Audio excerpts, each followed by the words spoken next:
तो वेलकम दोस्तों, स्वागत है आपका हमारी बेसिक टू प्रो सीरीज के पहले लेक्चर के अंदर, पहली क्लास में।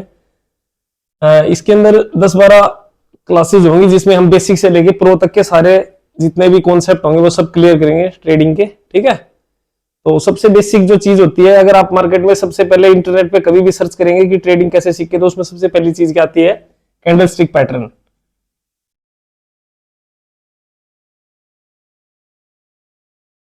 कैंडलस्टिक पैटर्न क्या होती है? कैंडल्स जो ये मार्केट में इस तरीके से जो कैंडल्स बनती है ना, मान लो ये रेड है, ये ग्रीन है, इस तरीके से जो भी कैंडल्स बनती हैं इनको बोलते हैं कैंडलस्टिक। ये आपने देखी होगी मार्केट में जो चार्ट खोलते हैं हम, सबसे पहले जो चीज दिखाई देती है वो क्या होती है? कैंडलस्टिक। वैसे तो मार्केट को देखने के लिए काफी इंडिकेशन और भी होते हैं, जैसे लाइन भी होती है, लाइन से भी आप देख सकते हैं मार्केट। उसके अलावा जो होती है इस तरीके से कुछ बार्स भी होती हैं, उन बार्स में देख सकते हैं। जो है 95% जो जिस तरीके से लोग मार्केट को देखते हैं वो कैंडलस्टिक ही है, इसलिए हम कैंडलस्टिक पैटर्न में ही सीखेंगे मार्केट को। ठीक है, कैंडलस्टिक पैटर्न के अंदर चार सबसे इंपॉर्टेंट चीज कैसे, कोई भी कैंडल फॉर्म कैसे होती है, सबसे जरूरी भाई ये कैंडल है, ये कैंडल बनी कैसे, कैसे पता लगेगा कि ये कैंडल फॉर्म कैसे हुई? सबसे पहले ओपन, मान लो ये ओपन कैसे हुई, उसके बाद इसने हाई क्या बढ़ाया, ये क्या होता है? हाई। ये क्या होता है? लो। और यहां मान लो कि क्लोज हुई। तो अगर ओपन जो है, सॉरी क्लोज जो है, ओपन से अगर ऊपर होगा तो ये कैंडल कौन सी बनेगी? ग्रीन। अगर इसका क्लोज यहां होता और ये अगर ओपन होता तो ये कैंडल कौन सी होती? रेड। हमने ये तो चीज समझ लिया कि एक कैंडल फॉर्म कैसे होती है, लेकिन एक कैंडल फॉर्म होने के पीछे की साइकोलॉजी क्या होती है? ये ग्रीन कैंडल बनने का मतलब है बायर्स, यानी कि मार्केट जो है बाइंग मोड में है। और रेड बनने का मतलब क्या होता है? मार्केट सेलिंग जोन में है, सेलिंग की तरफ ज्यादा है। ठीक है, ये तो बिल्कुल बेसिक बेसिक चीजें हैं। तो इसमें थोड़ा सा भी एडवांस सीखते हैं अभी कैसे कैंडल फॉर्म होती है 1 मिनट के टाइम फ्रेम पे, 3 मिनट के टाइम फ्रेम पे, या फिर 1 घंटे के, 1 दिन के किसी भी टाइम फ्रेम पे अलग अलग कैंडल्स कैसे बनती हैं। लोग सबसे ज्यादा कंफ्यूजन इसी चीज में होती है कि 1 मिनट के टाइम फ्रेम पे कैंडल को देखो तो अलग दिखती है, 5 मिनट में अलग है, 1 घंटे पे अलग है, 1 दिन पे अलग है। और यही सारी कैंडल्स मिलके जो है क्या बनाती हैं? पैटर्न। इसको क्या बोलते हैं? पैटर्न। भाई पैटर्न कैसा पैटर्न बन रहा है? मार्केट ऊपर जा रही है तो ये होगा पैटर्न। इसी को बोलते हैं, मान लो मार्केट इस ऐसे जा रही है, मान लीजिए मार्केट इस तरीके से जो है ऊपर जा रही है, तो इसको बोलते हैं ट्रेंड। ये बिल्कुल बेसिक बेसिक चीजें हैं। ठीक है, इसको क्या बोलेंगे? ट्रेंड। की भाई मार्केट का ट्रेंड क्या है? अपवर्ड। और अगर यही अगर नीचे जा रही होती तो ये डाउनवर्ड। ये बिल्कुल बेसिक चीजें हैं। तो अब इसके पीछे की थोड़ी सी साइकोलॉजी और देख लेते हैं। कैंडल्स बनने की वजह क्या होती है, कैसे कैंडल बनती हैं।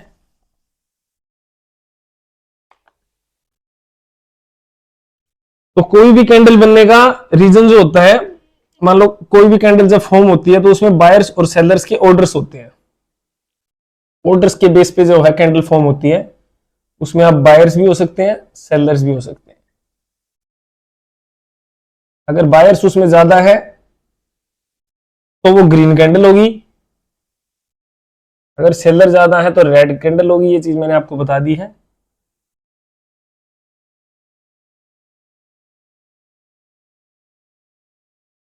ये बनी है कैंडल। तो ये जो हमने सीखा था OHLC, open high low close, ये तो हो गए कैंडल की फॉर्म की वजह। तो ये क्या चीज है? इसको बोलते हैं विक। मान लीजिए प्राइस यहां से ओपन हुआ था, ठीक है, उसके बाद में कैंडल नीचे गई, सेलर्स थोड़े बहुत आए, लेकिन वो मार्केट को नीचे नहीं ले जा पाए, तो मार्केट दोबारा ऊपर जानी शुरू हो गई। और यहाँ पे क्या है, बायर्स ने अपने ऑर्डर्स जो है कंप्लीट कर लिए जितने भी थे। और यहां तक ऑर्डर्स कंप्लीट करने के बाद में मार्केट में थोड़े से सेलर्स फिर एक्टिव हो गए, तो यहाँ पे मार्केट क्लोज हो गई जाके। तो यहाँ पे जो क्या बन जाएगी? विक। ये तो मार्केट की कैंडल की बॉडी हो ही गई। और जो बायर्स मार्केट को ऊपर लेके गए थे लेकिन सेलर्स फिर से नीचे ले आए, तो ये विक बन जाती है। इसको बोलते हैं विक। और जो लास्ट मतलब जहां मार्केट क्लोज हुई थी वहां पे एक बॉडी क्लोज और ओपन के बीच में जो बनती है उसको बोलते हैं बॉडी। ठीक है, तो इस तरीके से जो है कैंडल फॉर्म होती हैं। ये क्या है, सिंपल एक आपको साइकोलॉजी दिखाती है मार्केट की कैंडल जो भी है, कि बायर्स और सेलर्स के बीच में लड़ाई चल रही है। अगर बायर जीते तो कैंडल ग्रीन बनेगी, अगर सेलर जीते तो मार्केट में कैंडल जो है रेड बनेगी। ठीक है, तो ये चीज समझ में आएगी। और ये इसमें क्या होता है, टाइम फ्रेम भी होता है। 1 मिनट का टाइम फ्रेम मान लीजिए अगर आपने लगा रखा है तो हर 1 मिनट में एक कैंडल बनेगी। 1 मिनट बराबर एक कैंडल। और अगर 5 मिनट का टाइम फ्रेम आप लगाते हैं तो हर 5 मिनट की एक कैंडल बनेगी। यहां पे बनेगी 1 मिनट की एक कैंडल, यहां पे 5 मिनट की एक कैंडल। अगर मान लीजिए आप 1 डे का लगाते हैं तो एक दिन में एक कैंडल बनेगी पूरी। अगर आपने टाइम फ्रेम 1 डे लगा रखा है तो आपको एक दिन की एक कैंडल का डाटा दिखाएगा। इसके अंदर डाटा ही तो है, बायर्स और सेलर्स का डाटा ही तो है कि बायर्स ने यहां से शुरू किया था, यहां तक गए, यहां तक गए, फिर वापस नीचे आए, यहां क्लोज किया। तो ये एक डाटा ही तो है पूरा कैंडल के अंदर। ऐसे ही तो पता लगेगा ना कि मार्केट कहां ओपन हुई थी, कहां पे क्लोज हुई थी, कहां तक जाके मैक्सिमम हाई और लो बनाया था। ठीक है, इस तरीके से इस चीज में क्या होता है, डाटा। तो 1 मिनट के टाइम फ्रेम पे जो कैंडल होगी वो काफी वोलेटाइल होती है। मान लीजिए 1 मिनट की 5 कैंडल बना लीजिए आप, ये बन गई 5 कैंडल, एक एक मिनट की कैंडल है। ठीक है, 1 1 1 1, एक एक मिनट की कैंडल है। अगर इसी 500 कैंडल को हम 5 मिनट के टाइम फ्रेम पे दिखाएंगे तो ये एक ही कैंडल दिखाएगा, थोड़ी सी बड़ी बना करके। ये 5 मिनट की एक ही कैंडल दिखाएगा। और ये मान लीजिए एक एक मिनट की, इसको ब्रेक डाउन अगर इसका करके देखेंगे, ये 5 मिनट के ओपन एंड हाई है। ठीक है, तो ऐसे ये इसकी 5 कैंडल्स जो है, इसको अगर ब्रेक डाउन करके देखेंगे तो ये ऐसे शो करेगा 5 कैंडल। ये 5 मिनट की एक ही कैंडल को ऐसे दिखाएगा, और एक एक मिनट की अगर देखेंगे तो ये 5 छोटी छोटी ऐसे करके दिखा के ये कैंडल दिखाएगा। तो समझ गए।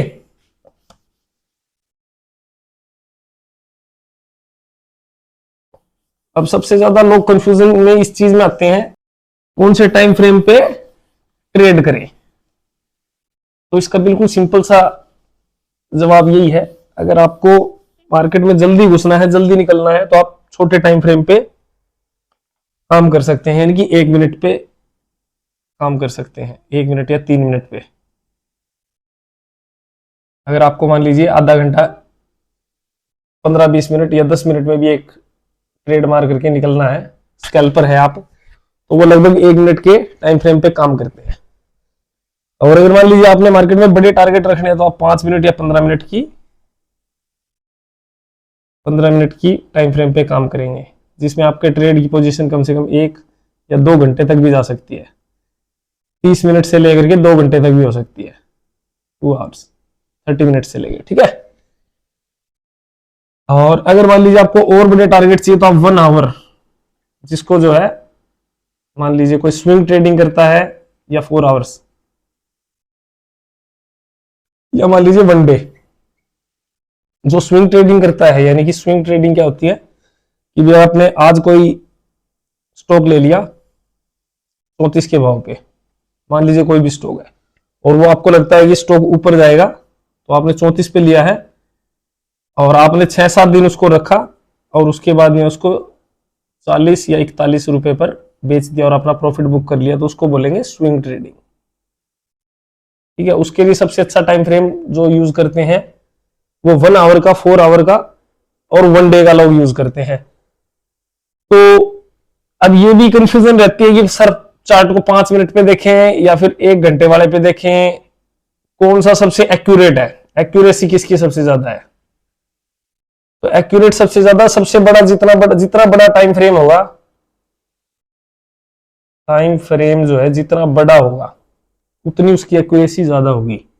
इसलिए बड़े टारगेट लेने वाले जो इंस्टीट्यूशन होते हैं ना, वो एंट्री कब लेते हैं, बड़े टाइम फ्रेम पे। और जो रिटेलर होता है, इंट्राडे ट्रेडिंग करता है, वो छोटे टाइम फ्रेम पे एंट्री लेते हैं, ठीक है।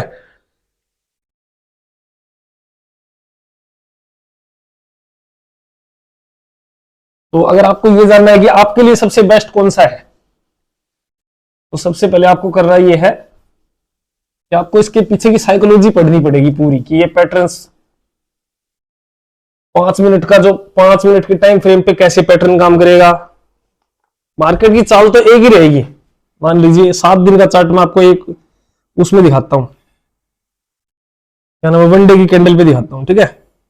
1 2 3 4, ये क्लोजिंग के बाद में कैंडल, वैसे मैं आपको बना के दिखा रहा हूं, इसके पैटर्न कुछ और भी हो सकते हैं, ठीक है। मान लीजिए रियल मार्केट में आप देखेंगे ना, तो ऐसे नहीं बनेंगे वो मान लीजिए यहाँ पे क्लोज हुआ है, कोई भी यहां से ओपन हुआ था, यहाँ पे क्लोज हुआ है, तो इसकी क्लोजिंग के आसपास ही कहीं दूसरी कैंडल फॉर्म होनी शुरू होती है वैसे तो, ठीक है। वैसे मैं एक बार मोटा मोटी बता देता हूं, 6 और 7, मान लीजिए ये 7 कैंडल ऐसे बन गई हैं, तो ये होगी 7 दिन की। अब ये जो 7 दिन पे यहाँ पे जो ट्रेंड रिवर्सल हुआ है, मान लीजिए अगर कोई देखने वाला है उसको पता होगा ट्रेंड क्या होता है। एक जैसे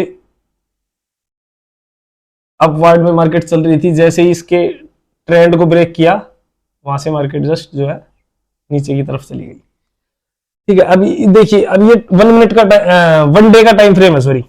अब इसको अगर आप बिल्कुल छोटा सा छोटा तोड़ करके 1 मिनट तक भी देखेंगे, तो भी मार्केट की क्लोजिंग तो ओपनिंग, सॉरी, ओपन और जो क्लोज,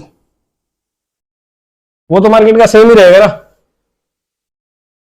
वो तो मार्केट का सेम ही रहने वाला है। वो आपको सिर्फ देखने का तरीका आपका अलग हो जाएगा उसमें। 1 मिनट पे ये मान लीजिए ऐसे करके बहुत छोटी छोटी कैंडल्स जो आपको इस तरीके से कहीं दिखाएगा, मान लीजिए ऐसे, ये 1 मिनट की टाइम बहुत सारी छोटी छोटी कर लीजिए। मान लीजिए मार्केट सारा दिन ऐसे ऐसे ऐसे ऐसे ऐसे करके ऊपर गया, यहाँ पे हाई बना करके आया था, यहाँ तक लो बना के आया था, तो ये जो है आप 1 मिनट पे मान लीजिए देख रहे हैं, तो ये मार्केट का स्ट्रक्चर आपको ऐसे ऐसे ऐसे ऐसे ऐसे ऐसे दिख रहा है। लेकिन 1 डे की टाइम फ्रेम पे जब आप देख रहे हैं, तो आपको एक बड़ी ग्रीन कैंडल नजर आ रही है, ठीक है। तो बस यही फर्क है।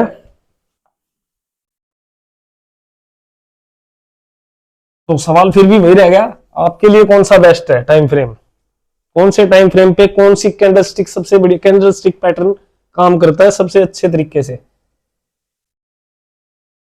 तो इसका जवाब क्या होगा, वो आपको खुद देखना पड़ेगा आपके बेस पे। जैसे कि मैं 5 मिनट और 15 मिनट पे जो है ज्यादा काम करता हूं, और अगर मुझको पोजीशन नेक्स्ट डे तक लेके जानी है मान लीजिए, तो मैं उसमें 1 आवर और 4 आवर्स देखता हूं।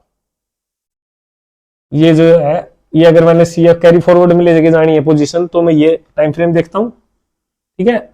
और अगर मुझे इंट्राडे करना है, यानी आज के आज लेकर के उसको एग्जिट करना है, तो मैं 1 मिनट का या फिर 5 मिनट का या फिर 15 मिनट का चार्ट जो है फॉलो करता हूं, ठीक है।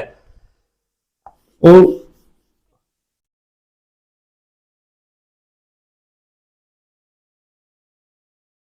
अगर आपको एक स्टेबिलिटी से मार्केट को सीखना है अच्छे तरीके से, मतलब थोड़ी स्टेबिलिटी चाहिए आपको मार्केट के अंदर, बिल्कुल आवड़ तावड़ नहीं चाहिए, तो आप सबसे बेस्ट जो है 5 मिनट का टाइम फ्रेम जो है एक बार फॉलो करके देखिए कुछ दिन।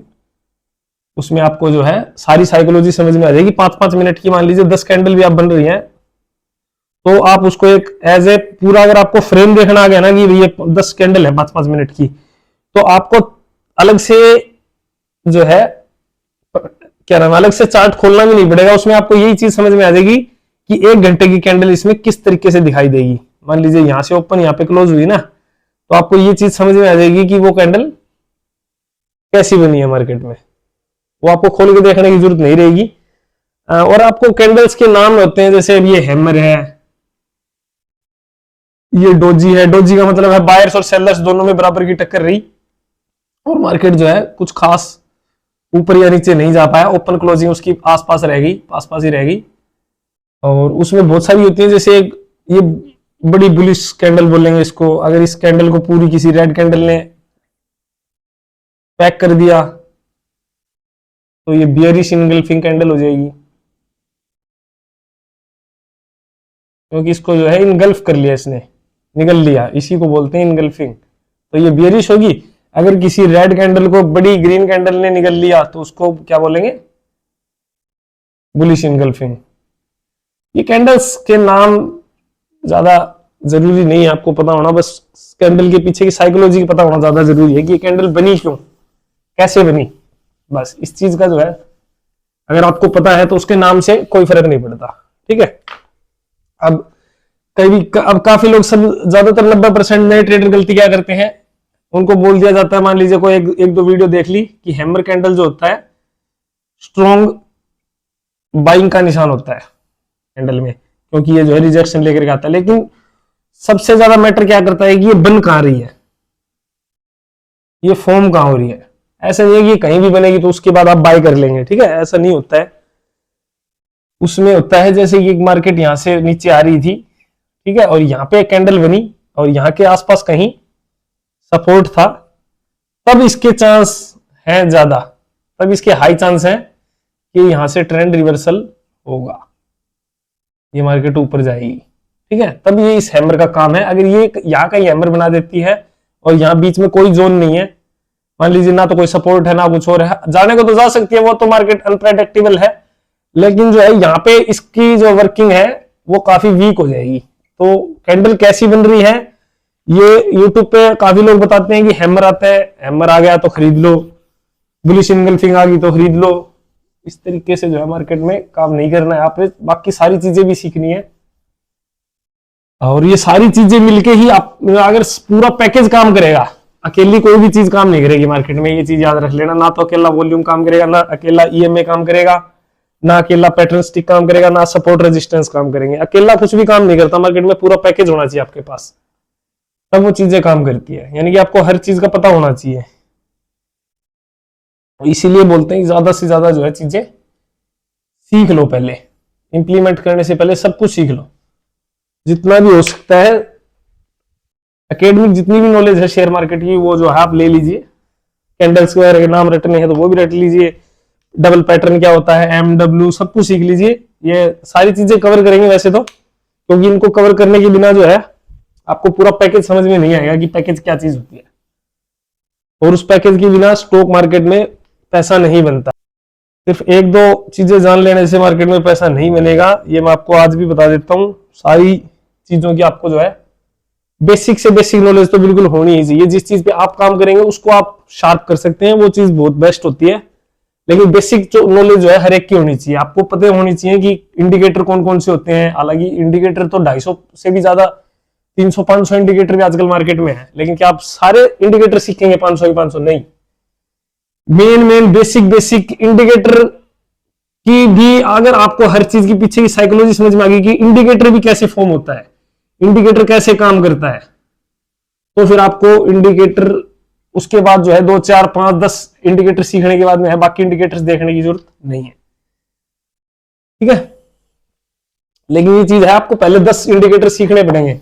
उसमें ये चीज सीखना पड़ेगा कि इंडिकेटर काम कैसे कर रहा है। 9 EMA मान लीजिए इंडिकेटर, सबसे कॉमन सबसे क्या होता है, EMA, average exponential moving average, sorry. ठीक है, मान लीजिए 9 EMA है। अब आपको ये पता होना चाहिए कि सबसे पहले 9 EMA का मतलब क्या होता है। 9 का मतलब होता है नो कैंडल, जो नो कैंडल होंगी उसका एवरेज जो होगा वो इस लाइन के थ्रू आपको शो करेगा। नो कैंडल्स का एवरेज जो है उसके साथ साथ ये चल रहा है। मान लीजिए पिछली नो कैंडल्स जो है सारी रेड बनी है, तो 9 EMA का कैसे फॉर्म होगी 9 EMA? ऐसी, समझ गए? अगर सारी ऊपर बनी है 9 पिछली नो कैंडल तो ऐसे चले जाएगा। तो ये इसका एवरेज होता है। और एक हो गया 50 EMA, तो ये 50 कैंडल का होता है। मतलब पिछली 50 कैंडल तो कैसी भी हो सकती है मार्केट में, ऐसे भी हो सकती हैं। तो इसका एवरेज कहाँ रहेगा? लगभग यहाँ, क्योंकि यहां से शुरू हुआ था, यहीं के आसपास ही कहीं चल रहा है, तो ये कहीं ऐसे ही आसपास होगा, 50 EMA होगा। ठीक है, आज हम कैंडल स्टिक के बारे में सीख रहे हैं, इनके बारे में भी बहुत डीपली देखेंगे, लेकिन मैं आपको बता रहा था कि इंडिकेटर कैसे काम करते हैं।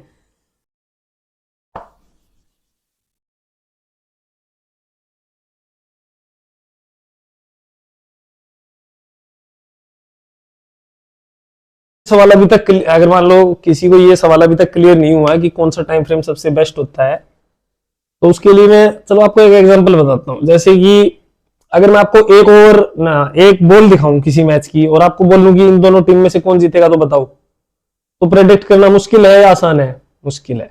अगर मैं एक ओवर दिखाऊं तो भी शायद थोड़ा सा मुश्किल है। अगर मैं एक इनिंग दिखा दूं तो थोड़ा बहुत जो है क्लियर होगा व्यू कि भी मैच किस साइड जा सकता है।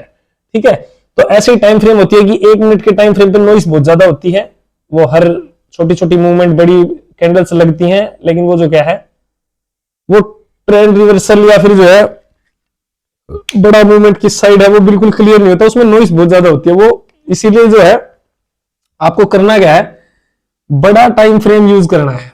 बड़ा टाइम फ्रेम यूज करना है ट्रेंड देखने के लिए, या फिर जो अपना ट्रेड प्लेस करने के लिए कि किस साइड मार्केट बुलिश है या बियरिश है या साइडवेज है।